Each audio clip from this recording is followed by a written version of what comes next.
Bismillahirrahmanirrahim. Assalamualaikum warahmatullahi wabarakatuh. Biarkan masa depan datang sendiri. Telah pasti datangnya ketetapan Allah, maka janganlah kamu meminta agar disegerakan datangnya. Quran Surah An-Nahl ayat 1. Jangan pernah mendahului sesuatu yang belum terjadi. Apakah Anda mau mengeluarkan kandungan sebelum waktunya dilahirkan? Atau memetik buah-buahan sebelum masa? Hari esok adalah sesuatu yang belum nyata dan dapat diraba, belum wujud dan tidak memiliki rasa dan warna.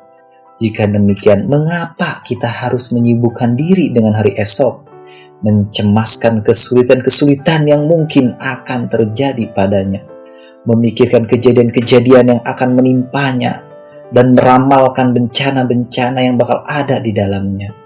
Bukankah kita juga tidak tahu apakah kita akan bertemu dengannya atau tidak? Dan apakah hari esok kita itu akan berwujud kesenangan atau kesedihan?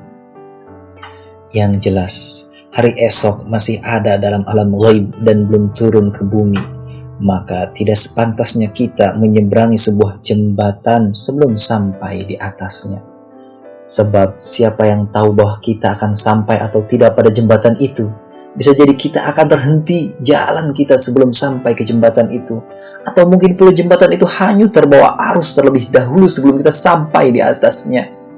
Dan bisa jadi pula kita akan sampai pada jembatan itu dan kemudian menyeberanginya. Dalam syariat, memberi kesempatan kepada pikiran untuk memikirkan masa depan dan membuka-buka alam ghaib, dan kemudian terhanyut dalam kecemasan-kecemasan yang baru diduga darinya, adalah sesuatu yang tidak dibenarkan. Pasalnya, hal itu termasuk tulul amal, angan-angan yang terlalu jauh. Secara nalar, tindakan itu pun tak masuk akal, karena sama halnya dengan berusaha perang melawan bayang-bayang. Namun ironis, kebanyakan manusia di dunia ini justru banyak yang termakan oleh ramalan-ramalan tentang kelaparan, kemiskinan, wabah, penyakit, dan krisis ekonomi yang kabarnya akan menimpa mereka. Padahal semua itu hanyalah bagian dari kurikulum yang diajarkan di sekolah-sekolah setan. Setan menjanjikan menakut-nakuti kamu dengan kemiskinan dan menyuruh kamu berbuat kejahatan, kikir, sedang Allah menjanjikan untukmu ampunan daripadanya dan karunia. Quran Surah Al-Baqarah ayat 268. Mereka yang menangis sedih menatap masa depan adalah yang menyangka diri mereka akan hidup kelaparan, menderita sakit selama setahun, dan memperkirakan umur dunia ini tinggal 100 tahun lagi. Padahal orang yang sadar bahwa usia hidupnya berada di genggaman yang lain tentu tidak akan menggadaikannya untuk sesuatu yang tidak ada.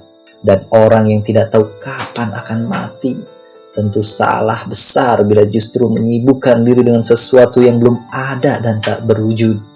Biarkan hari esok itu datang dengan sendirinya.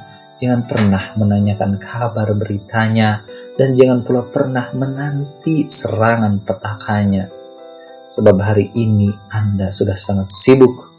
Jika Anda heran, maka lebih mengherankan lagi orang-orang yang berani menebus kesedihan suatu masa yang belum tentu matahari terbit di dalamnya dengan bersedih pada hari ini.